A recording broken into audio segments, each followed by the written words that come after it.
สาธารณรัฐสังคมนิยมเวียดนามนำดนตรีพื้นเมืองขึ้นสู่โลกดิจิตอลในการนำเอาเทคโนโลยีดิจิตอล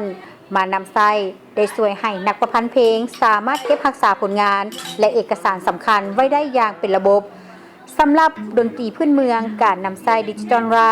ก็กลายเป็นวิธีการสำคัญในการอนุรักษ์มรดกทางวัฒนธรรม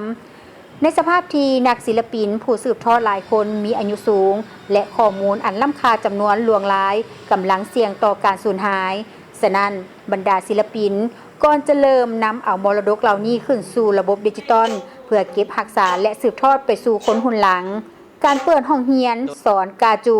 โดยบ่เก็บค่าใช้จ่ายควบคู่กับการบันทึกทุกทำนองทุกวิธีการขับห้องและรูปแบบการแสดงแบบดั้งเดิมเพื่อนำไปจัดเก็บไว้ในระบบดิจิตอลแม่นเวียกงานที่สโมสรกาจูบิ๊กเกาปฏิบัติมาอย่างต่อเนื่องได้หลายปีแล้วจุดประสงค์สำคัญแม่นเพื่อป้องกันบ่ให้ศิลปะการขับห้องบูฮานประเภทนี้สูญหายไปตามกาลเวลา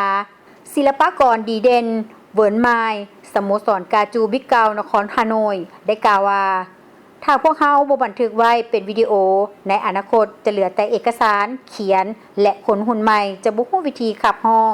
ฉะนั้นพวกเขาต้องเร่งนำใช้เทคโนโลยีมาช่วยเก็บรักษา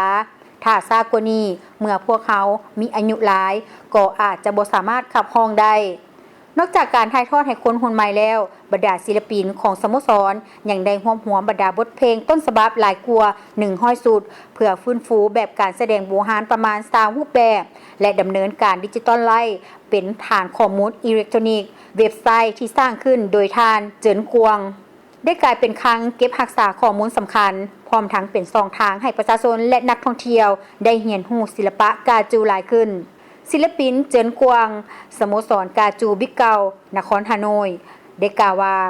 ข้าพเจ้าค้นคว้าได้จากเอกสารหลายอย่างแต่ถ้าเก็บไว้คนเดียวก็จะมีแต่ข้าพเจ้าเท่านั้นที่เป็นคนฮู้ผู้เดียวดังนั้นตนเองจึงสร้างเว็บไซต์และนำเอกสารเหล่านั้นขึ้นสู่ระบบดิจิตอลเพื่อให้หลายคนได้รู้จักกาจูและร่วมกันอนุรักษ์มรดกทางวัฒนธรรมนี้บ่เพียงแต่กาจูเท่านั้นนักประพันธ์เพลงแหวนกวงลองพร้อมกับศิลปินอีกหลายคนยังได้ฟื้นฟูและบันทึกเสียงบทห้องพื้นเมืองเซนซัมกวนฮอและการขับกวีเกี่ยวก่อนนำไปเผยแพร่ผ่านสื่อดิจิตอลเพื่อให้ผลงานเข้าถึงสาธารณชนได้กว้างขวางขึ้นนักประพันธ์เพลงเหวียนกวงลองยังได้กล่าวเติมอีกว่าพวกเราพยายามรักษาบทเพลงต้นฉบับหรือฟื้นฟูให้กลายเป็นผลงานใหม่หลายบทเพลงซ้ำที่ผู้คนรู้จักในปัจจุบันล้วนแต่เป็นผลงานจากการค้นคว้าการฟื้นฟูและการเผยแพร่ผ่านระบบออนไลน์ปัจจุบันเทคโนโลยีกำลังกลายเป็นเครื่องมือสำคัญในการอนุรักษ์และเผยแพร่มรดกดนตรีแต่เนื่องจากผู้สืบทอดหลายคนมีอายุสูงและข้อมูลอีกจำนวนหนึ่งยังบ่ทันได้รับการบันทึกอย่างครบถ้วนบรรดานักวิชาการจึงเห็นว่าการนำใช้ดิจิตอลไรท์เป็นแนวทางสำคัญทั้งในการเก็บรักษาข้อมูลและส่งเสริมการถ่ายทอดศิลปะพื้นเมืองดร.ทิแชงเลโรงเรียนวิทยาศาสตร์และศิลปะมหาวิทยาลัยแห่งชาติฮานอยได้กล่าวว่าการนำใช้ดิจิตอลไรท์อย่างทันเวลาจะช่วยรักษามรดกเหล่านี้ไว้ได้ถึงแม้ว่าอนาคตจะเหลือศิลปินเพียงบ่เท่าใดคนเท่านั้นข้อมูลดิจิตอลจะเป็นแรงเรียนรู้และช่วยให้คนรุ่นใหม่สามารถสืบต่อและเผยแพร่คุณค่าของมรดกชุมชนได้การสร้างเว็บไซต์แต่ละแห่งการบันทึกเสียงและผลงานหรือการฟื้นฟูทำนองเพลงบูฮานแต่ละบทเพลงล้วนแต่สะท้อนให้เห็นถึงความทุ่มเทและความหักต่อมรดกของบรรดาศิลปิน